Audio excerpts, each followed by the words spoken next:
السلام علیکم ورحمۃ اللہ. لا حول ولا قوة الا باللہ. حسبنا اللہ ونعم الوکیل. یا حی یا قیوم برحمتک استغیث. لا الہ الا انت سبحانک انی کنت من الظالمین. ربنا آتنا من لدنک رحمہ وہیئ لنا من امرنا رشدا.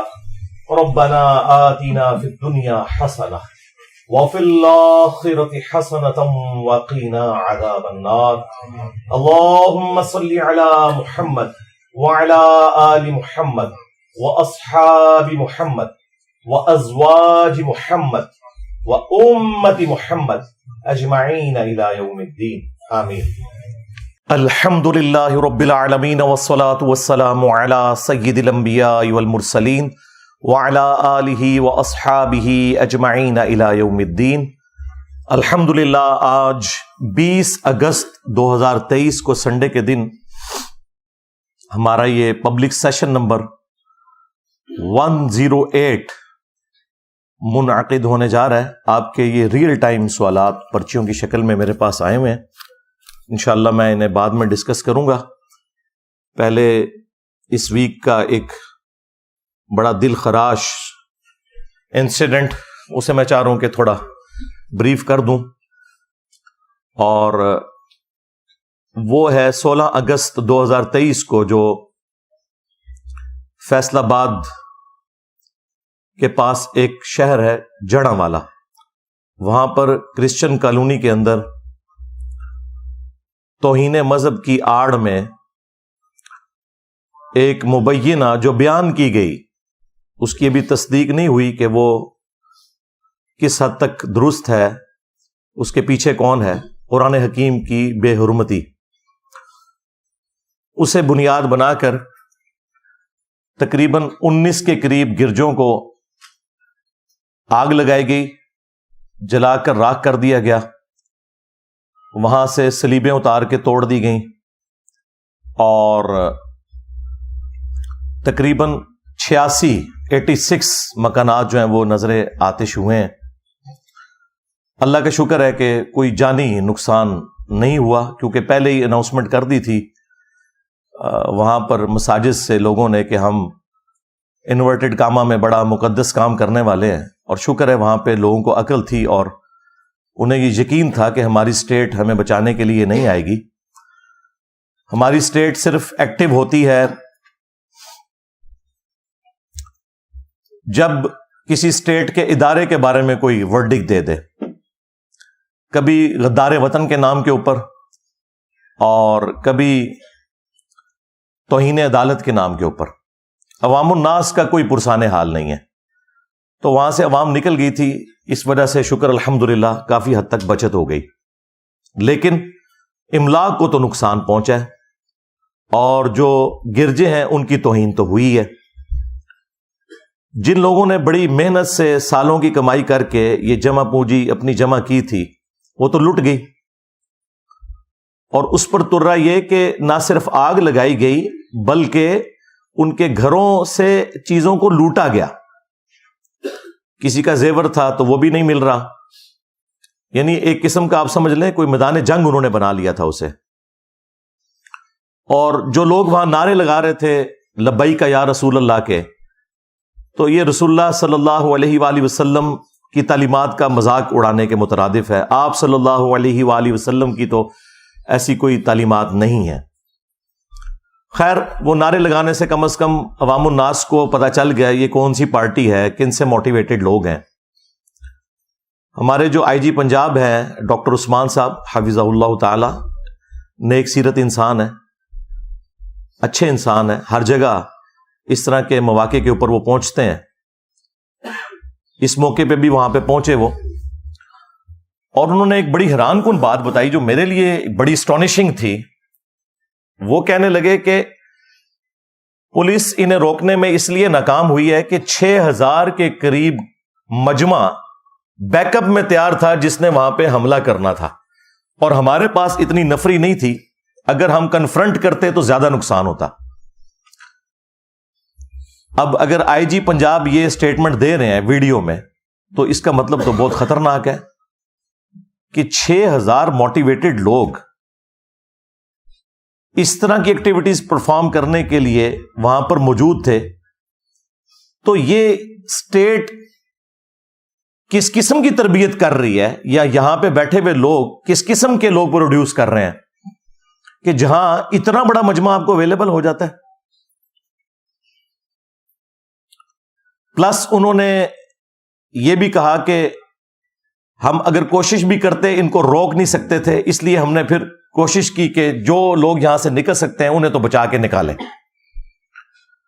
تو یہ سیدھا سیدھا اسٹیٹ کا فیلئر ہے. اس کو آپ جو بھی نام دیں، اس کی کوئی اور جسٹیفیکیشن نہیں ہو سکتی سوائے اس کے کہ ہم بالکل اسٹیٹ کے طور پر فیل ہو چکے ہیں اپنے شہریوں کو تحفظ دینے میں. اور یہ حقیقت بات ہے کہ اس طرح کے جو مذہبی غنڈے ہیں، انہوں نے پاکستان کو نہ صرف غیر مسلموں کے لیے بلکہ مسلمانوں کے لیے بھی جہنم بنا دیا ہے پریکٹیکلی. اور ان کا علاج میرے پاس ہے، وہ انشاءاللہ میں نے برین سٹارمنگ کرنے کے بعد 3 نکاتی ایجنڈا رکھا ہوا ہے، وہ میں انشاءاللہ اینڈ پہ بتاؤں گا کہ ان کا علاج کیا ہے، جو اب کرنے کی ضرورت پڑ گئی ہے، ورنہ یہ معاملات اب رکنے کے نہیں ہیں.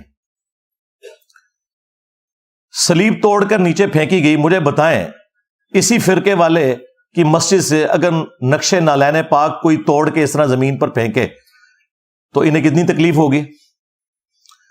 دوسروں کے مقدسات کا یہ احترام نہیں کرتے، اور دوسری طرف پوری دنیا کو ہم یہ میسج دیتے ہیں کہ اسلام جو ہے وہ ریلیجن آف پیس ہے، امن کا دائی ہے. اسلام کا مطلب ہی سلامتی ہے. To acquire peace by submitting your will to Allah, اپنی رضا اپنے رب کے حوالے کر کے امن و سلامتی کا حصول اس دنیا میں بھی اور آخرت میں بھی، یہ اسلام کی ڈیفینیشن ہے. اور پریکٹیکلی اس وقت مسلمان انسانیت کے لیے ایک درد سر بن چکے ہیں. ہے مٹھی بھر ہیں، میجورٹی مسلمانوں کی ایسی نہیں ہے، لیکن چونکہ ڈومیننٹ ہے، مسندوں پہ یہ لوگ بیٹھے ہوئے ہیں، باقی لوگوں کو ڈرائیو کرتے ہیں اور ان کی برین واشنگ کر کے چڑھا دیتے ہیں اپنے مخالفین کے اوپر. یہاں پہ بھی جو تفصیلات آئی ہیں وہ یہ ہے کہ آلموسٹ صبح 5 بجے کے قریب چند صفحات قرآن کے ایک صحافی، کوئی وہاں سے کوئی فیمیل گزر رہی تھی، انہوں نے آبزرو کیے، ان کے اوپر ریڈ انک کے ساتھ کچھ گستاخانہ کلمات بھی لکھے تھے قرآن کے صفحات کے اوپر، اور ساتھ کچھ کرسچنز کی تصویریں سٹیپل ہوئی ہوئی تھیں. اب یہ خود ہی ڈاؤٹ فل چیز ہے کہ جو شخص توہین کرے گا وہ اپنی تصویر ساتھ سٹیپل کرے گا کہ میں کر رہا ہوں. تو اس سے تو لگتا ہے کہ یہ کوئی پری پلان تھا. اور یہ آئی جی پنجاب ڈاکٹر عثمان صاحب نے یہ بھی ساتھ بولا تھا کہ یہ سب کا سب معاملہ پلان تھا. تو 9 مئی اگر پلان ہو کے ہو تو ہم دیکھتے ہیں کس طریقے سے فوراً ساری گرفتاریاں 10,000 کے قریب ہو گئیں. 16 اگست 2023 جو میں سمجھتا ہوں اس سے بڑا واقعہ ہے، اور آپ خود مان رہے ہیں کہ یہ پلان ہے. اس کے اگینسٹ تو ہم نے اس کے مقابلے میں 6,000 بندے تو ہمیں اندر نظر نہیں آئے ہیں، وہ 100 بندے پکڑے ہیں، اور ان میں سے بھی اکثر ایسے ہیں جو بے قصور ہیں، وہ ثابت ہو جائے گا سوائے چند دے کے. اور جو اصل مجرم ہے جو پیچھے ان کو گائیڈ کر رہے ہیں وہ سکون سے اے سی والے کمروں میں بیٹھے ہوئے ہیں، تماشا دیکھ رہے ہیں. تو وہ چند صفحات تھے جن پہ ریڈ انک سے گستاخانہ کوئی جملے لکھے ہوئے تھے، وہ کسی کے پاس آ گئے، بس وہ پھر انہوں نے مسجدوں سے اعلان کر دیے. وہ آپ کو پتا ہے ایک کوئی وہ شکل سے لگ رہا تھا شاید اس نے کبھی نماز بھی نہ پڑھی ہو، ٹھیک ہے، اس نے کہا کہ جی مسلمانوں کب نکلو گے، اور وہ ویڈیو بڑے فخر سے بنوائی. اس کو تو خیر پکڑ لیا، یاسین نام ہے اس کا، اس کو تو انہوں نے اندر کیا ہوا ہے، لیکن ظاہر ہے اس کے پیچھے جو ماسٹر مائنڈ ہے جب تک وہ نہیں پکڑے جاتے تو ان کا کوئی علاج نہیں ہے. خیر اس کے بعد یہ سارا موب اکٹھا ہوا. بہرحال پھر بھی یہ 6-7 گھنٹے اسٹیٹ کے پاس تھے. یہ جو قتل و غارت والا معاملہ شروع ہوا اس اعتبار سے کہ گرجوں کو آگ لگائی گئی، شکر ہے جانی نقصان کوئی نہیں ہوا، اور گھروں کو، یہ آلموسٹ کوئی 10-11 بجے کے قریب ہوا ہے. ان 5 گھنٹوں میں امن کمیٹی کے ذریعے انہوں نے کوشش کی، لیکن وہ بس کاغذی کارروائی تک ہی رہی. جنہوں نے کام ڈالنا تھا انہوں نے ڈال دیا. اور اب آپ دیکھ رہے ہیں کہ ہمارے جو نیکسٹ ہونے والے چیف جسٹس صاحب ہیں قاضی فائز عیسیٰ حافظہ اللہ تعالی، وہ بھی وہاں پہ پہنچے ہوئے تھے. فیض آباد دھرنے کے اوپر جو قاضی فائز عیسیٰ نے فیصلہ تحریر کیا تھا ان دھرنوں کے بارے میں، ان مذہبی جنونی لوگوں کے بارے میں، خصوصاً اسی جماعت کے بارے میں جس کو اس وقت کی اسٹیبلشمنٹ نے اس وقت کی پولیٹیکل گورنمنٹ کو کمزور کرنے کے لیے یوز کیا، اگر اس فیصلے کے اوپر عمل ہوا ہوتا تو یہ دن ہمیں نہ دیکھنے پڑتے۔ چلیں اب تو ڈرائیونگ پوسٹ پہ آنے والے ہیں قاضی فائز عیسیٰ صاحب، ہم امید کرتے ہیں کہ جو ان کی خواہشات ہیں مختلف بیانات کے ذریعے پبلک میں آتی رہتی ہیں، تو اب پریکٹیکلی اس سیٹ پہ بیٹھیں گے تو انصاف دیں گے، اور انصاف ہو، ڈیٹرنس قائم ہو تو پھر نیکسٹ واقعات رکیں گے۔ لیکن تاریخ یہ ہے کہ آج تک کسی بھی واقعے کا کوئی اینڈ رزلٹ اس حوالے سے نہیں نکلا کہ کسی کو سزا ملی ہو۔ آج سے آلموسٹ 10 سال پہلے 2013 کے اندر بھی جوزف کالونی والا ایک ایشو ہوا تھا جس میں اس سے بڑی تباہی ہوئی تھی، 1000 کے قریب گھر جل گئے تھے۔ اس میں 115 بندے فائنل نامینیٹ ہوئے تھے، ثابت بھی ہو گیا کہ یہ لوگ شامل تھے، لیکن بڑی عدالتوں میں جا کے وہ چھوٹ گئے اس وجہ سے کہ ان کے مخالفین جو ہیں انہوں نے جو شواہد والا معاملہ ہے اس میں جا کے کمزوری دکھائی۔ ظاہر ہے سب کو اپنی جان عزیز ہے، انہوں نے پھر ان مجرمین کو پہچاننے سے انکار کر دیا جو کہ واقعی مجرمین تھے۔ میرا خیال ہے کہ آج کے اس ماڈرن دور کے اندر جب سی سی ٹی وی کیمرہ کے اندر سب کچھ ریکارڈنگ موجود ہے اور آپ نادرا کے آن لائن ریکارڈ کے ذریعے بالکل اسپیسیفائی کر سکتے ہیں کہ کلپریٹ کون ہے، تو یہ شواہد والا معاملہ چھوڑیں ہیں، اب تو اس سے بات آگے جا چکی ہے۔ اگر کوئی شخص گواہی سے پیچھے بھی ہٹ جائے تو اسٹیٹ کا کام ہے کہ فرنٹ سے لیڈ کرے اور مجرمین کو سزا دے۔ تو وہ 115 لوگ باعزت رہا ہو گئے، تو مجھے بتائیں جب وہ رہا ہوئے ہیں تو پھر دوبارہ جب ان کو موقع ملے گا تو دوبارہ وہ اپنی جنت پکی کروانے کے لیے اس قسم کی ایکٹیویٹی پرفارم کریں گے۔ میرا خیال ہے کہ اس واقعے کے بعد ہم پاکستان کے مسلمان بالخصوص اور پوری دنیا کے مسلمان بالعموم کس منہ سے سویڈن میں یا ہالینڈ میں یا ڈنمارک میں ہونے والی قرآن کی بے حرمتی کا رونا روئیں گے، جبکہ ہمارے ملک کے اندر گرجوں کو آگ لگائی جا رہی ہے اور ان گرجوں کے اندر جو انجیل مقدس ہے، بائبل، وہ جلی ہوئی حالت میں اس کے نسخے پڑے ہوئے ہیں۔ مجھے بتائیں اس طرح کا کوئی انسیڈنٹ دنیا کے کسی بھی ملک میں مسجد کے ساتھ ہو جاتا تو ہم نے کتنا ہنگامہ کھڑا کرنا تھا۔ پاکستان میں تو آپ چھوڑ دیں، تو کیا وہ اللہ کی کتاب نہیں ہے؟ ٹیمپر ہونے کے باوجود قابل احترام تو ہے۔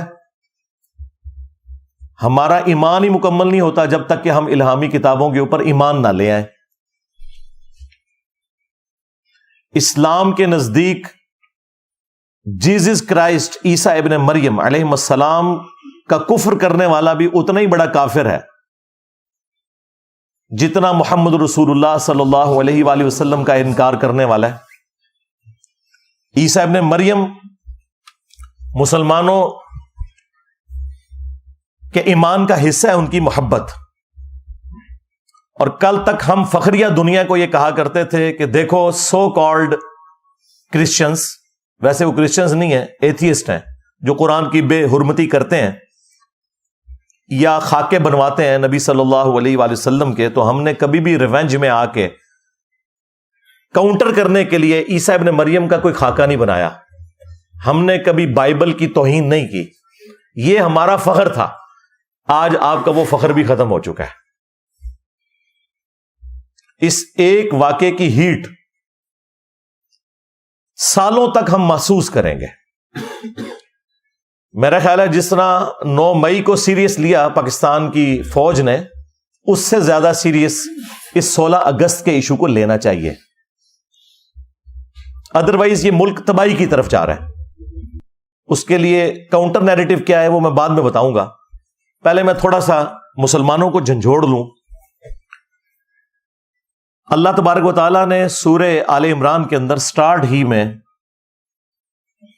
پہلی 3 آیات کے اندر الہامی کتابوں کا ذکر کیا۔ ویسے تو قرآن میں کئی جگہ ذکر ہے، لیکن یہاں پہ اسپیسیفکلی آپ کو اسلام کا پوائنٹ آف ویو، مسلمانوں کا عقیدہ پتہ چل جائے گا۔ اعوذ باللہ من الشیطان الرجیم، بسم اللہ الرحمن الرحیم، الف لام میم، یہ تو حروف مقطعات ہیں۔ اللہ لا الہ الا هو الحی القیوم، اللہ ہی ہے کہ جس کے سوا کوئی معبود نہیں اور وہ خود سے زندہ ہے، ہر چیز کو قائم کیے ہوئے ہے، تھامے ہوئے ہے۔ نزل علیک الکتاب بالحق، اے محبوب صلی اللہ علیہ وآلہ وسلم، یہ قرآن کتاب ہم نے آپ کے اوپر نازل کی ہے حق کے ساتھ، با مقصد، پرپز فل، مصدقا لما بین یدیہ، جو کہ تصدیق کرتی ہے ان کتابوں کی جو پہلے سے موجود ہیں لوگوں کے ہاتھ میں۔ تصدیق اس اعتبار سے کرتی ہے کہ وہ کتابیں بھی اللہ کی کتابیں تھیں، اور پریکٹیکلی تصدیق اس اعتبار سے کرتی ہے کہ ان کتابوں میں آخری کتاب اور آخری پیغمبر صلی اللہ علیہ وآلہ وسلم کی پروفیسیز موجود تھیں، تو قرآن کا آنا اور نبی صلی اللہ علیہ وآلہ وسلم کا آ جانا ان کتابوں کی تصدیق ہوگی کہ پریکٹیکلی ان کی پروفیسی صحیح ثابت ہوئی۔ وَأَنزَلَ التَّوْرَاةَ وَالْإِنْجِيلَ، اور اللہ ہی نے اتاری تورات بھی اور انجیل بھی، اولڈ ٹیسٹمنٹ بھی اور نیو ٹیسٹمنٹ بھی، من قبل، اس سے پہلے، قرآن کے نزول سے پہلے، ہدی للناس، انسانیت کی ہدایت کے لیے، وَأَنزَلَ الْفُرْقَانَ، اور اب اللہ تعالیٰ نے حق اور باطل میں تمیز کرنے والی کتاب نازل کر دی ہے، یعنی فائنل ٹیسٹمنٹ۔ اولڈ ٹیسٹمنٹ بھی اللہ نے نازل کیا، نیو ٹیسٹمنٹ بھی، اور یہ فائنل ٹیسٹمنٹ الفرقان، حق اور باطل میں تمیز کرنے والی کتاب، یعنی ان کتابوں کے اوپر یہ نگہبان ہے کتاب۔ یہاں سے آپ کو یہ پتا چل گیا کہ اسلام میں مسلمانوں کے نزدیک تورات ہو، انجیل ہو، یہ بھی ہدایت کی کتابیں ہیں اور ان پر ایمان لانا ضروری ہے۔ ان کا سورس بھی وہی خدا ہے، وہی اللہ ہے، کہ جو سورس ہے قرآن کا۔ اب احترام کے پوائنٹ آف ویو سے قرآن کا احترام تو ہمیں پتہ ہے، وہ تو بتانے کی ضرورت ہی نہیں ہے، وہ اتنا احترام ہے کہ ہم نے اسے غلاف میں لپیٹ کے رکھا ہوا ہے، کہیں کھولنا نہ پڑ جائے۔ لیکن یہ ٹیمپرڈ فارم میں جو کتابیں ہیں ان کا بھی احترام ہے۔ سنن ابی داؤد کے اندر صحیح سند سے یہ حدیث ہے جس کی صحت میں کسی کو اختلاف نہیں، 449 نمبر حدیث ہے، انٹرنیشنل نمبرنگ کے مطابق جو سٹینڈرڈائز نمبرنگ ہے۔ یہودیوں نے نبی صلی اللہ علیہ وآلہ وسلم کو ایک مقدمے کے فیصلے کے لیے انوائٹ کیا، چونکہ آپ صلی اللہ علیہ وآلہ وسلم مدینے کے حکمران بھی بن چکے تھے، میثاق مدینہ بھی تھا، تو آپ صلی اللہ علیہ وآلہ وسلم یہودیوں کے گھر میں تشریف لے گئے جہاں انہوں نے مدرسہ بنایا ہوا تھا۔ حدیث کے الفاظ ہیں کہ وہ گھر کے اندر ایک مدرسہ تھا جہاں آپ صلی اللہ علیہ وآلہ وسلم کو بلایا گیا، تو انہوں نے آپ کو پروٹوکول دینے کے لیے، آج بھی عرب کے کلچر میں یہ پروٹوکول ہے کہ مہمانوں کو وہ گدی دیتے ہیں زمین پہ بیٹھنے کے لیے، تو انہوں نے ایک بڑی گدی دی، تو آپ صلی اللہ علیہ وآلہ وسلم اس گدی کے اوپر بیٹھ گئے۔ پھر آپ نے انہیں کہا کہ تم اپنی کتاب تورات لے کر آؤ، میں اس کے مطابق فیصلہ کروں گا۔ حالانکہ تورات ٹیمپرڈ فارم میں تھی، اس کے باوجود سب کچھ ہی تو اس میں تعریف شدہ نہیں ہے نا۔ جب انہوں نے تورات پیش کی نبی صلی اللہ علیہ وآلہ وسلم کو، تو آپ صلی اللہ علیہ وآلہ وسلم نے اپنی پیٹھ کے نیچے سے وہ بڑی گدی نکالی، اپنے سامنے رکھی، خود زمین پر بیٹھ گئے اور تورات کو اس گدی کے اوپر رکھا، اور ساتھ آپ صلی اللہ علیہ وآلہ وسلم نے فرمایا آمنت بک، میں ایمان لایا اس تورات کے اوپر، وبمن انزلک، اور میں اس پر بھی ایمان لایا جس نے اس کتاب کو نازل کیا۔ حالانکہ ٹیمپرڈ تھی، لیکن آپ صلی اللہ علیہ وآلہ وسلم نے اس کا احترام کیا، خود زمین پر بیٹھ گئے اور وہ گدی کے اوپر تورات کو رکھا۔ اس سے بڑی کوئی دلیل نہیں ہو سکتی کہ ہم نے دوسری الہامی کتابوں کا بھی احترام کرنا ہے۔ اور پھر آپ علیہ السلام نے ایک مقدمے کا فیصلہ اس میں کیا، وہ رجم کی سزا والا ایشو تھا۔ بہرحال یہ حدیث مسلمانوں کے لیے ایک لمحہ فکری ہے کہ آپ کے نبی صلی اللہ علیہ وآلہ وسلم تو تورات کا احترام کر رہے ہیں، اور اس نبی کی محبت میں لبیک یا رسول اللہ کے نعرے لگاتے ہوئے آپ لوگ تورات اور انجیل کو آگ لگا رہے ہیں. کیونکہ اس وقت جو بائبل ہے نا، کنگ جیمز ورژن جو اس وقت دنیا میں چل رہا ہے، وہ انجیل مقدس، وہ اکٹھی چھپتی ہے. جو بائبل سوسائٹی انارکلی لاہور والے پرنٹ کرتے ہیں، اس کے باہر لکھا ہوتا ہے بائبل مقدس، لیکن اس میں وہ ساری ہیں، اولڈ ٹیسٹمنٹ بھی ہوتا ہے، نیو ٹیسٹمنٹ بھی، اور حضرت داؤد علیہ السلام کے صحائف اور باقی ساری چیزیں اس میں شامل ہوتی ہیں. وہ جلے ہوئے نسخے آپ کے سامنے، بلکہ وہ 1-2 دن تک وہ سارے کا سارا ملبہ وہاں پہ جلتا رہا. اور دوسری طرف ہم جو ہے وہ اللہ اور اس کے محبوب صلی اللہ علیہ وآلہ وسلم کے ساتھ وفاداری کا دم بھرتے ہیں، اور ہمارے کرتوت یہ ہیں. اسلام نے تو انسانیت کا سبق دیا ہے. سورۃ المائدہ کی آیت نمبر 32 میں اللہ تبارک و تعالیٰ نے فرمایا کہ 2 استثناء ہیں. نمبر 1 قتل کے بدلے قتل، اور نمبر 2 فساد فی الارض. اس کانٹیکسٹ میں کسی مجرم کو قتل کرنا. یہ 2 ایکسیپشنز چھوڑ کر جس نے کسی انسان کو قتل کیا، گویا اس نے پوری انسانیت کا قتل کر دیا. مسلمان کی بات نہیں ہو رہی، انسان، بلکہ جان کا ذکر ہے وہاں پر. شکر ہے انسان کا ذکر نہیں، ورنہ کہنا تھا کہ انہوں نے ہم تو غیر مسلموں کو انسان نہیں مانتے. اس میں الفاظ ہیں جس نے ایک جان کو قتل کیا، پوری انسانیت کا قتل ہے، سوائے 2 ایکسیپشنز کے کہ یا تو وہ قتل کے بدلے قتل ہو رہا ہوں، اور وہ بھی جوڈیشری کے تھرو، ایکسٹرا جوڈیشل نہیں ہوگا، قانون آپ نے ہاتھ میں نہیں لینا. دوسرا فساد فی الارض کرنے والے لوگ، وہ بھی جوڈیشری کے تھرو. تو ایک جان کا قتل پوری انسانیت کا قتل. اور ساتھ ہی فرمایا کہ جس نے ایک جان کو بچایا، گویا اس نے پوری انسانیت کو بچا لیا.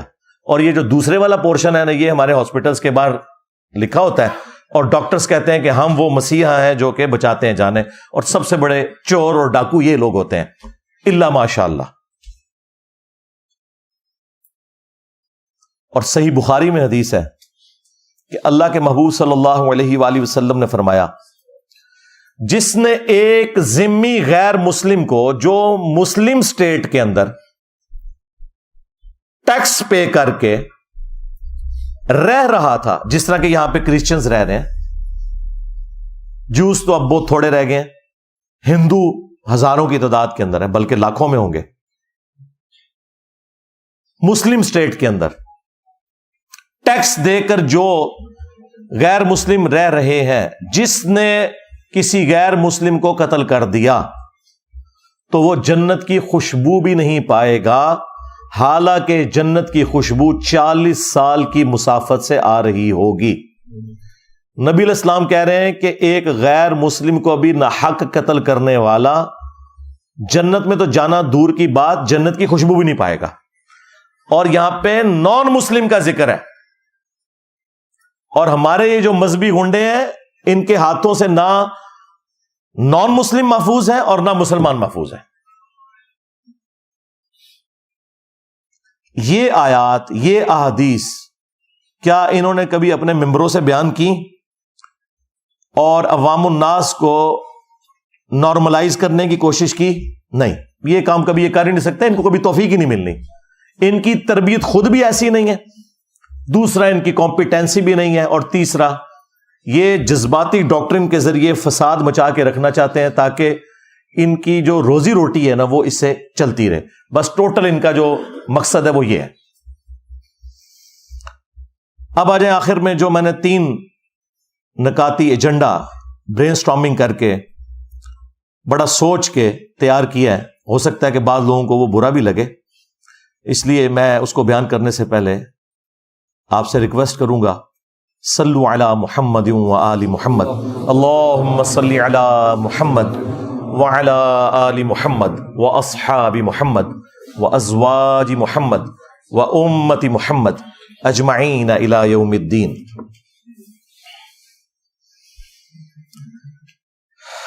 علمی پوائنٹ نمبر 1، یا آپ کہہ لیں کہ کاؤنٹر نیریٹو کا جو پوائنٹ نمبر 1 وہ ہے فوری انصاف.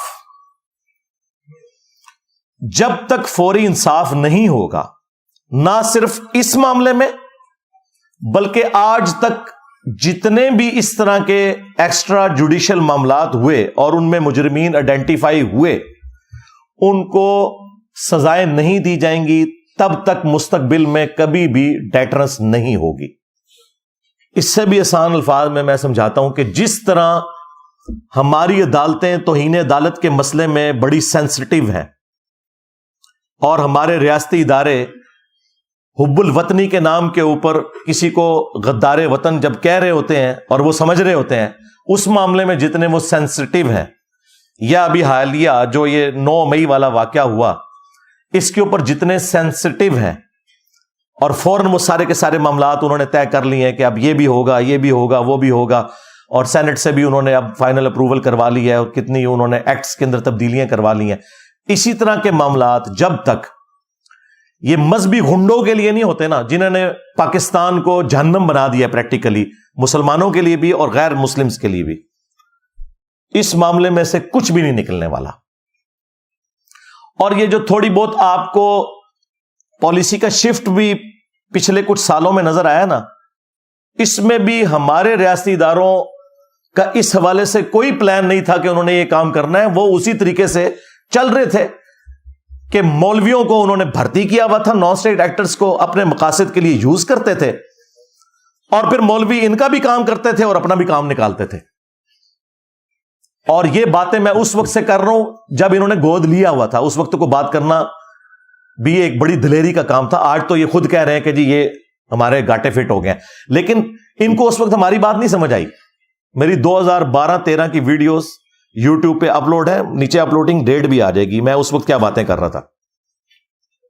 آج بھی ان کو عقل نہیں آنی تھی اگر FATF حافظہ اللہ تعالی نہ ہوتا، ہاں، اور ان کے چندے بند نہ ہوتے جو باہر سے فنڈ لیتے ہیں، تو کبھی بھی انہوں نے اپنی اصلاح نہیں کرنی تھی. یہ جو ضرب عزب یا رد الفساد، یہ جو فوجی آپریشنز ہیں، یہ کرولریز ہیں، یہ بچے ہیں. اصل مسئلہ وہ ہوا ہے FATF والا. اگر وہ نہ ہوتا تو آج ہمیں اس کی ہوش ہی کو نہیں تھی آنی. تو جب تک فوری انصاف نہیں ہوگا، جس طرح کے اپنے معاملات میں فوراً میڈیا کو بھی کنٹرول میں کرتے ہیں، صحافیوں کو بھی پکڑ لیتے ہیں، احتجاج کرنے والوں کو بھی پکڑ لیتے ہیں، اور مقدمات ان کے اوپر بنا کے آگے معاملات کو لے کے چلتے ہیں، جب تک اس طرح کا سپیڈی ٹرائل ان مذہبی گنڈوں کا نہیں ہوتا، کچھ بھی نہیں نکلے گا. علمی پوائنٹ نمبر 2 یا کاؤنٹر نیریٹو کا پوائنٹ نمبر 2، میں نے ایک ٹرم اس حوالے سے انٹروڈیوس کی ہے کہ ابھی تک جو فوجی آپریشنز تھے نا، جو بڑے دو ہوئے FATF کی وجہ سے، ضرب عزب اور رد الفساد، اب ایک اور فوجی آپریشن لانچ ہونا چاہیے. اس کا نام ہونا چاہیے رد النفاق، کیونکہ یہ بیسیکلی جو مذہبی دہشت گرد ہے نا، یہ منافق ہے عملاً. عقیدے میں چلے ہم ان کے کلمے کا احترام کرتے ہیں، عملاً یہ منافق ہیں. اور ان منافقین کے رد کے لیے ایک آپریشن لانچ ہونا چاہیے، رد النفاق. اس کا نام رکھیں رد النفاق، جس نے رد الفساد رکھا تھا نا انہوں نے، رد النفاق. جو اس طرح کے منافقین ہیں جو اسلام کی صفوں میں گھسے ہوئے ہیں، خواہ وہ مسلمان بن کے ہیں یا جس طریقے سے بھی، ان کے خلاف آپریشن ہونا چاہیے. اور اس کے لیے کیا کیا جائے؟ اس میں اس قسم کے جتنے بڑے بڑے لوگ ہیں ان سے گن پوائنٹ کے اوپر اس طرح کے تمام ماضی کے جو واقعات ہیں، یا جو یہ حالیہ واقعہ ہوا جڑا والا، اس کی مذمت کروائی جائے. یعنی کہ آپ کی لینگویج میں پریس کانفرنس کروائی جائے. ہاں، اور سمجھ آئے گی. جس طرح 9 مئی کے بعد پریس کانفرنسز کروائی گئی ہیں نا، یہ صرف سافٹ ٹارگٹ پولیٹیشنز ہی ہوتے ہیں کہ ان سے آپ پریس کانفرنسز کروا لیتے ہیں. مولوی تو کوئی آپ کے قابو نہیں آتا. میں نے تو کوئی اس قسم کا گنڈا مولوی نہیں دیکھا جس نے کبھی دبے الفاظ میں بھی مذمت کی ہو. بلکہ کل میں رات کو دیکھ رہا تھا، وہ ہمارے جو بھائی ہیں چھوٹے، اقرار الحسن، وہ سرعام پروگرام کرتے ہیں، تو وہ پریکٹیکلی وہاں کے جو حالات انہوں نے دکھائے ہیں، یقین کریں میرے تو آنکھوں میں آنسو آ گئے. میں نے جو وہاں لوگوں کی حالت دیکھی ہے, ٹھیک ہے. اب ایک امیر آدمی کو اس سے کیا غرض کہ ایک غریب آدمی کے لیے بچی کا جہیز کا زیور کتنی بڑی اہمیت رکھتا ہے, جو لوٹ لیا آپ نے اسلام کے نام کے اوپر. یہ پتہ نہیں کون سا اسلام ہے. ایک بار گھر جل جائے, ختم ہو جائے, تو دوبارہ پھر اس زندگی میں انسان نہیں بنا سکتا. زندگی میں ایک ہی گھر بنایا جاتا ہے. ایک غریب آدمی, ان میں سے کئی لوگ کرائے پہ بھی رہ رہے تھے. تو اینڈ پہ اس نے نا کچھ مولویوں کے بھی انٹرویو کیے ہیں, تو میں بڑا پازیٹیولی بیٹھا تھا. میں نے کہا یہ مولوی بھی کنڈیم کریں گے جو وہاں کی عمل کمیٹی. کسی نے ایک جملہ بھی نہیں بولا. وہ سارے کہہ رہے ہیں جی ہمیں قرآن شریف پڑھنا چاہیے تاکہ ہمیں پتہ چلے کہ قرآن کی کیا اہمیت ہے اور قرآن کی بے رحمتی نہیں ہونی چاہیے. اس واقعے کو انہوں نے ڈسکس تک نہیں کیا, حالانکہ ٹاپک ان سے یہ پوچھا جا رہا تھا. تو اس کا مطلب یہ ہے کہ رد النفاق ضروری ہے. میں کہتا ہوں اس کے اوپر اب سوشل میڈیا کے اوپر کمپین چلنی چاہیے کہ آپریشن رد النفاق لانچ کیا جائے. ان غنڈے مولویوں کو, ان سے پریس کانفرنسز کروائی جائیں. جتنی بھی دہشت گرد تنظیمیں ہیں اس قسم کی مذہب کے نام کے اوپر, ان سے لا کر بیان دلوائے جائیں اور وہ اس کی مذمت کریں. اور ساتھ ہی ساتھ جو شریف النفس قسم کے علماء ہیں جن کے ڈنگ نکلے ہوئے ہیں یا ہے ہی نہیں بیچاروں کے, ممی ڈیڈی قسم کے, جس طرح مولانا طارق جمیل صاحب,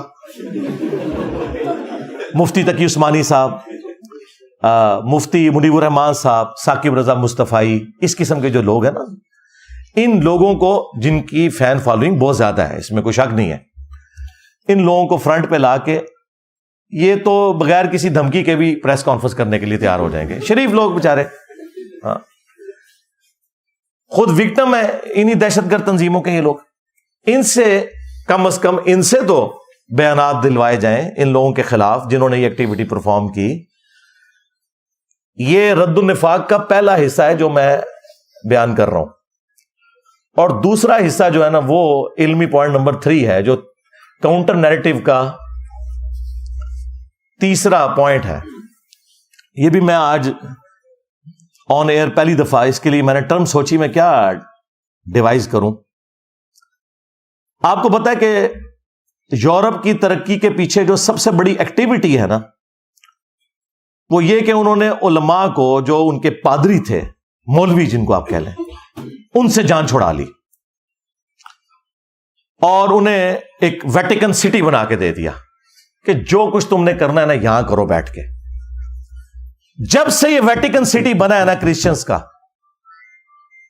اس دن سے یورپ نے ترقی کا آغاز کیا اور آج وہ دنیا کو لیڈ کر رہے ہیں. جب تک یہ مولوی تھا عذاب الہی بنا ہوا تھا ان کے لیے. اس کا آغاز تو ہوا فرینچ ریولوشن سے 1789 میں. آپ ذرا فرینچ ریولوشن کی تاریخ پڑھیں تو آپ کو پتا چلے گا یہ جو اس وقت دنیا میں آپ ڈیموکریسی کی بہاریں دیکھ رہے ہیں نا, میں اس ڈیموکریسی کے اس حصے کو تو غلط سمجھتا ہوں جس میں حلال اور حرام کا فیصلہ کثرت رائے سے ہو, لیکن میں بات کر رہا ہوں اس ڈیموکریسی کی جس میں آپ حلال و حرام کا فیصلہ قرآن و سنت سے کرتے ہیں, اور جو حلال کے دائرے کے اندر چیزیں ہیں وہ آپ کثرت رائے سے کرتے ہیں. بہرحال یہ جو برکات آج آپ دیکھ رہے ہیں نا, اس کا آغاز فرینچ ریولوشن سے ہوا ہے. اس سے پہلے انسانوں کے غلام تھے امپائرز کی شکل میں.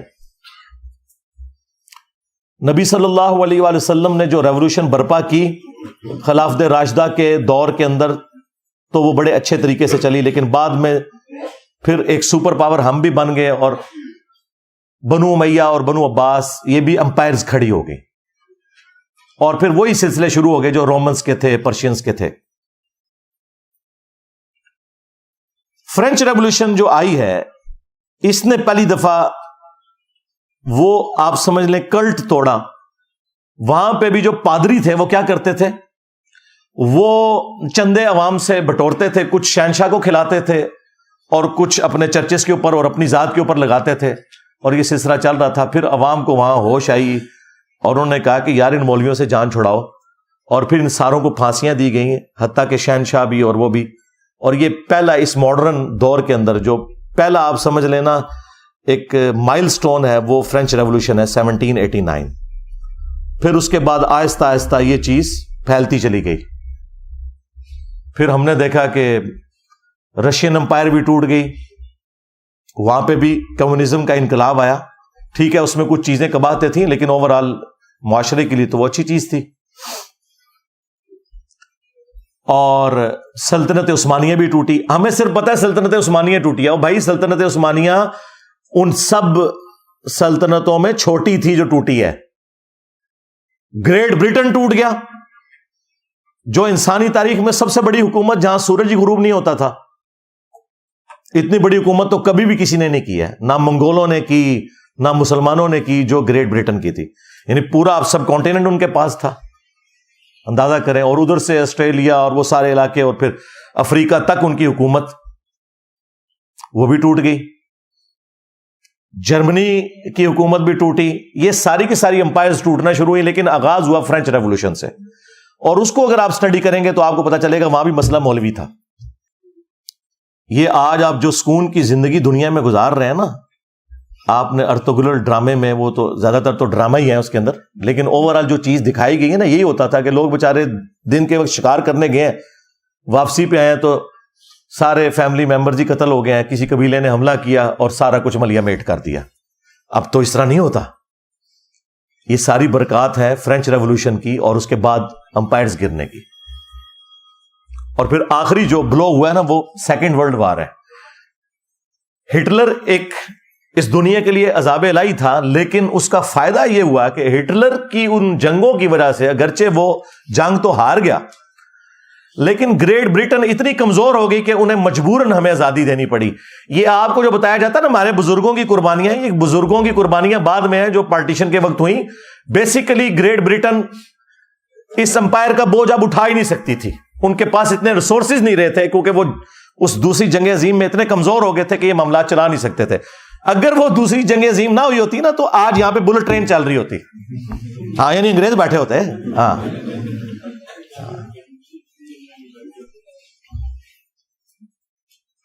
تو یہ سارے کے سارے جو معاملات ہوئے, تو میں نے وہ بات اس سے سٹارٹ کی تھی کہ یہ مولویوں کو جب انہوں نے نکالا نا, ترقی کی ہے, تو میرا یہ مطالبہ ہے, یہ کاؤنٹر نیریٹو میں پوائنٹ نمبر 3 ہے کہ ویٹیکن سٹی کے طرز کے اوپر ایٹ لیسٹ پاکستان میں ایک مولوی سٹی بنانا چاہیے. اس کا نام بھی مولوی سٹی ہو. اور یہ تو فخری اپنے آپ کو مولوی کہتے ہیں نا, مولوی بہت آنریبل لفظ ہے. ہمارا محبوب, ہمارا آقا مولانا, ہم نبی الاسلام کے لیے بھی درود شریف میں اللہم صلی علی سیدنا و مولانا استعمال کرتے ہیں. اللہ کے لیے بھی ہوتا ہے انت مولانا, لیکن وہ پھر اور معنوں میں ہو جائے گا, وہ تو الٹیمیٹ معنی ہے. لیکن یہاں پہ تو مولوی سٹی بنایا جائے جسٹ لائک ویٹیکن سٹی, اور اس طرح کے سارے مولوی وہاں پہ بھیج دیے جائیں. میں نہیں کہتا کہ انہیں آپ پھانسی چڑھائیں, وہاں انہیں رکھیں, ساری فیسلٹیز دیں ان کو, اور جو جو بندہ اس کے لیے کوالیفائی کرتا ہے نا, اسے وہاں پہ یہ رکھنا شروع کر دیں. اور آپ دیکھیں گے کچھ عرصہ تک تو یہ معاملات خراب رہیں گے, لیکن پھر بہتری آنا شروع ہو جائے گی. آج آپ کو جو ویٹیکن سٹی میں بیٹھے ہوئے پاپ اور اس کے جو حواری ہیں, ان کے اندر جو اتنی سادگی اور یہ چیزیں سب کچھ نظر آ رہی ہیں نا, اس وجہ سے کہ ڈنگ نکل گیا ہے. ورنہ یہ ساری صلیبی جنگیں مسلمانوں کے خلاف انہی مولویوں نے کی ہوئی تھی, پادریوں نے. یہ پوپ جو آج کل اتنے منکسر المزاج ہیں کہ وہ غریب لوگوں کے پاؤں دھو رہے ہوتے ہیں یہ بتانے کے لیے کہ ہمارے اندر کتنی عاجزی ہے, یہ وہ لوگ ہیں جنہوں نے صلیبی جنگیں کروائی ہوئی ہیں. پوری دنیا کا امن ان لوگوں نے برباد کیا ہے. خدا بھلا کرے, جب یہ ویٹیکن سٹی بنا ہے نا, اس کے بعد سے یورپ نے ترقی کی اور دنیا میں سکون آیا. میں بھی یعنی اس وقت پریکٹیکلی تو آرمی چیف سے ہی کہوں گا, اس کی وجہ یہ ہے بدقسمتی ہے ہماری. یہ ساری باتیں تو ہمیں پرائم منسٹر سے کرنی چاہیے, لیکن ایک ریالٹی ہے کہ پاکستان میں فوج کی ایک پاور ہے, اور جو کو تھوڑی بہت آپ کو کچھ عرصہ پہلے کمزوری نظر آ رہی تھی, تو وہ آپ نے دیکھا ہے وہ اب کس طریقے سے سامنے آئے. تو ٹھیک ہے, کوئی عوام کے لیے بھی سوچیں. اس وقت تو آرمی اتنی اسٹرانگ ہوئی ہوئی ہے کہ جو سیاسی جماعتیں ہیں وہ بھی اب پیچھے ہٹی ہوئی ہیں, اور جو ایک کوئی جماعت تھی وہ اس کے بھی سارے لیڈرز انہوں نے گرفتار کر کے جو کچھ کر دیا. اس میں ان کا بھی قصور ہے, کیونکہ وہ لوگ خود پہلے یہی کچھ تھے. جس طرح نواز شریف صاحب جب تک نکالے نہیں گئے تھے, اس وقت اسٹیبلشمنٹ کی گود میں تھے. جب نکالے گئے تو ووٹ کو عزت دو. عمران خان صاحب نے جو اپنے مخالفین کے ساتھ کیا اسٹیبلشمنٹ کے ساتھ مل کے, جو شرمناک حرکتیں کی, آج وہ بھگت رہے ہیں. ہم اس وقت بھی کہتے تھے کہ یہ آپ کے ساتھ بھی یہ کچھ ہوگا, اور میں نے اس وقت بھی کہا تھا اس وقت ہم آپ کے لیے آواز اٹھائیں گے جس طرح آج آپ کے مخالفین کے لیے اٹھا رہے ہیں, اور الحمدللہ اٹھائی. بہرحال عمران خان صاحب بھی آج کل بڑے نظریاتی ہوئے ہیں, تو پریکٹیکلی اس وقت فوج ظاہر ہے ڈرائیونگ سیٹ کے اوپر ہے, پہلے بھی تھی اب تو بہت زیادہ آ گئی ہے. تو یہ نیکی کا کام کرتے ہیں. یہ 3 جو میں نے پوائنٹس دی ہیں, نمبر 1 عدل و انصاف والا. اب تو خیر یہ ان کا بڑا آپس میں انڈرسٹینڈنگ بھی بہت ہے, قاضی فائز عیسیٰ کی اور آرمی چیف کی, یعنی یہ پہلے سے انڈرسٹینڈنگ ان کی. اور ڈگنیٹی والا انسان ہے فائز عیسیٰ, وہ ہمارے سامنے موجود ہیں. اور وہ فوری انصاف والا جو میں نے 3 پوائنٹس بتائے تھے, نمبر 1 فوری انصاف, نمبر 2 رد النفاق, یہ تو فوج کے کرنے کا کام ہے رد الفساد کی طرح, اور نمبر 3 مولوی سٹی کا قیام. ہاں, فوراً سے پہلے عمل میں لایا جائے. یہ عوام کا درینہ مطالبہ ہے کہ ویٹیکن سٹی کی طرز کے اوپر ایک مولوی سٹی بنایا جائے. یار میں نہیں کہتا انہیں بلوچستان میں پھینکے, ویسے جگہ تو زیادہ وہاں ہے, اور قابل بھی اس جگہ کہیں گے. ہاں, لیکن چلو ان کو ناردرن ایریا میں یار کوئی اچھی سی فیسلٹی دے دیں, وہاں پہ بھی کوئی نہ کوئی جگہ نکل آئے گی. اس قوم کی جان چھڑائے, انہوں نے جہنم بنا دیا ہے اس ملک کو, مسلمانوں کے لیے بھی اور غیر مسلموں کے لیے بھی. ٹھیک ہے, ہاں جو اچھے لوگ ہیں ہم ان کی تعریف کرتے ہیں, وہ تو ٹھیک ہے, ان کو رہنا چاہیے. لیکن جو اس قسم کے غنڈے ہیں, ان سے عوام کی جان فوج ہی چھڑوا سکتی ہے. پھر ظاہر اس کے لیے آرمڈ کنفلکٹ ہوگا, یہ ذہن میں رکھیے گا. اتنی جلدی یہ لوگ اپنی جان نہیں چھوڑیں گے. اسلام کو بھی مجبوراً تلوار اٹھانی پڑی ہے. رومنز اور پرشینز کو اکھاڑنا کوئی آسان کام تھا, بدماش کو اپنی پوسٹ چھوڑتا ہے. اور اس طرح کا جو آرمڈ کنفلکٹ ہے وہ بالکل جائز ہے. بلکہ وہ اگلے دن آرمی چیف نے تقریر میں خوارج کی ٹرم استعمال کی ہے مذہبی دہشت گردوں کے لیے. لیکن یہ بھی خوارج ہیں جن کو آپ اپنا ایسٹ سمجھے ہوئے ہیں, یہ بھی خوارج ہی ہیں. ہاں, ان کو اپنا ایسٹ نہ آپ لوگ سمجھیں, یہ بھی مصیبت بنے ہوئے ہیں. یہ تو نہیں کہ جب اے پی ایس پہ حملہ ہوگا تو پھر ہی کوئی ایکٹیویٹی پرفارم ہوگی. یہ عوام کو تو کاٹ رہے ہیں اتنے عرصے سے.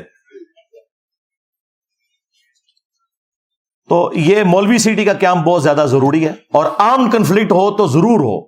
آپریشن رد النفاق کے نام سے لانچ کیا جائے.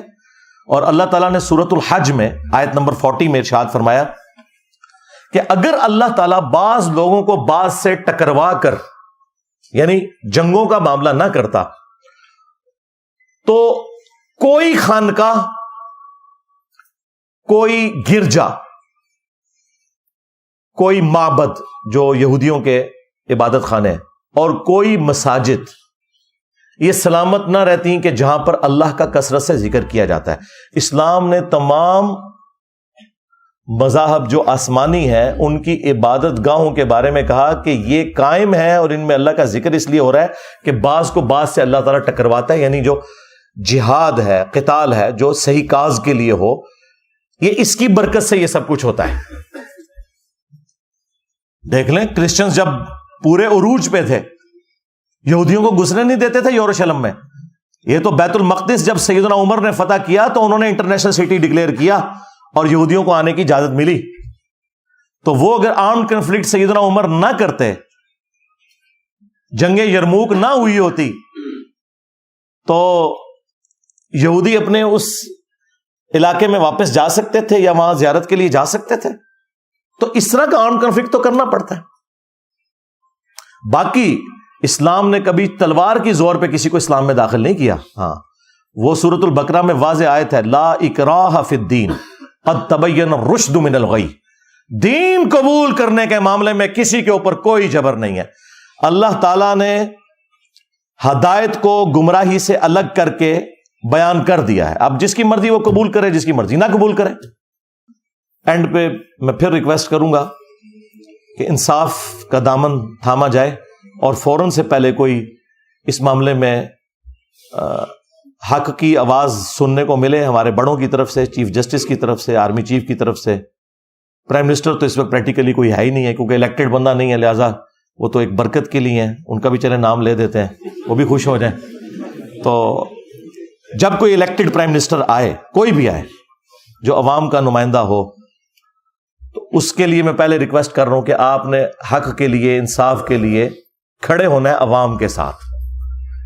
اور سورۃ المائدہ میں اللہ تعالیٰ نے یہاں تک فرمایا کہ اے ایمان والو، اللہ تعالیٰ کے لیے گواہی دیتے ہوئے انصاف کے لیے کھڑے ہو جاؤ، اور تمہیں کسی قوم کی دشمنی اس پر نہ ابھارے. وَلَا يَجْرِمَنَّكُمْ شَنَآنُ قَوْمٍ عَلَىٰ أَلَّا تَعْدِلُوا اعْدِلُوا هُوَ أَقْرَبُ لِلتَّقْوَىٰ. کسی قوم کی دشمنی تمہیں اس پر نہ ابھارے کہ تم انصاف کا راستہ چھوڑ دو. انصاف کرو، یہی تقوی کے قریب ہے. آپ نے یہ نہیں دیکھنا کہ اس میں اب رگڑا ہمارے مسلمان بھائیوں کو لگ رہا ہے، نہیں، رگڑا لگانا ہے، تب ہی آپ پاکستان کو ایک بہتر مستقبل دے سکتے ہیں. میں اس پہ اور بھی کافی دیر بول سکتا تھا، لیکن وہ پھر ویڈیو بہت لمبی ہو جائے گی. لیکن میں نے اتنی بات کی ہے کہ جو عوام الناس تک پہنچے اور بڑوں تک پہنچے، اور سوشل میڈیا کے ذریعے یہ آواز بلند ہو کہ اب پاکستان کو جو آپ لوگوں نے جہنم بنایا ہوا ہے، خدا کے لیے ان لوگوں سے ہماری جان ہمارے بڑے چھڑوائیں. اور کاؤنٹر نیریٹو بھی میں نے دے دیا ہے. یعنی لوگ کہتے ہیں کہ صرف لوگ چیختے ہیں، میں تو ہر کریٹیکل ٹاپک کے اوپر بولتا ہوں، پھر کاؤنٹر نیریٹو بھی اور اس کا سولوشن بھی دیتا ہوں. اینڈ پہ ہم دعا کرتے ہیں پاکستان کے لیے بالخصوص، اور باقی مسلم امت کے لیے بالعموم، اور باقی پوری انسانیت کے لیے بالعموم، کہ اللہ تعالیٰ اس دنیا کو رہنے کے قابل جگہ بنائے. اللہم انی اسألک بانک انت اللہ لا الہ الا انت الاحد الصمد الذی لم یلد ولم یولد ولم یکن لہ کفوا احد والہکم الہ واحد لا الہ الا هو الرحمن الرحیم. الف لام میم. اللہ لا الہ الا هو الحی القیوم. اللہم صلی علی محمد وعلی آل محمد. اللہم ربنا آتنا فی الدنیا حسنہ وفی الآخرۃ حسنۃ وقنا عذاب النار. ربنا آتنا من لدنک رحمہ وہیئ لنا من امرنا رشدا. اللہم احسن عاقبتنا فی الامور کلہا وَأَجِرْنَا مِنْ خِزْيِ الدُّنْيَا وَعَذَابِ الْآخِرَةِ. اے اللہ، جن جن بھلائیوں کا سوال تیرے محبوب صلی اللہ علیہ وآلہ وسلم نے تجھ سے کیا، ہمارے حق میں، ہمارے ماں باپ کے حق میں، پوری امت کے حق میں قبول و منظور فرما. خصوص بالخصوص اے اللہ کشمیر میں، انڈیا میں، فلسطین میں، چائنا میں، افغانستان میں، شام میں، عراق میں، یمن میں، جہاں کہیں بھی مسلمان پاکستان کے اندر بھی کس پرسی کی زندگی گزار رہے ہیں، غیب سے ان کی عزت، آبرو، جان و مال کی حفاظت فرما. اے اللہ خصوص بالخصوص ہمارے ملک پاکستان کی خیر فرما، اسے اندرونی اور بیرونی خطرات سے محفوظ فرما، اسے رہنے کے قابل بنا. اے اللہ اسے ترقی عطا فرما، اور یہاں پر یہ جو مذہبی گھنڈے ہم پر مسلط ہوئے ہیں، اے اللہ ان کے شر سے ہماری جان چھڑا، اور پاکستان کو مسلمانوں کے لیے بھی، غیر مسلموں کے لیے بھی ایک امن کا گہوارہ بنا. اے اللہ حاضرین کے دلوں میں جو جو نیک اور جائز دعائیں ہیں قبول و منظور فرما. اے اللہ جو مسلمان فوت ہو چکے ہیں ان کی مغفرت فرما، جو زندہ ہیں انہیں قبر و آخرت کی تیاری کرنے کی توفیق عطا فرما. اے اللہ تمام مسلمانوں کی تمام دینی، دنیاوی، جسمانی، روحانی، ظاہری، باطنی پریشانیاں، تکلیف، مصیبتیں، دکھ درد، بیماریاں، دشواریاں دور فرما. سبحان ربک رب العزت عما یصفون وسلام علی المرسلین والحمد للہ رب العالمین وصلی اللہ علی النبی الکریم وعلی آلہ واصحابہ اجمعین الی یوم الدین. آمین.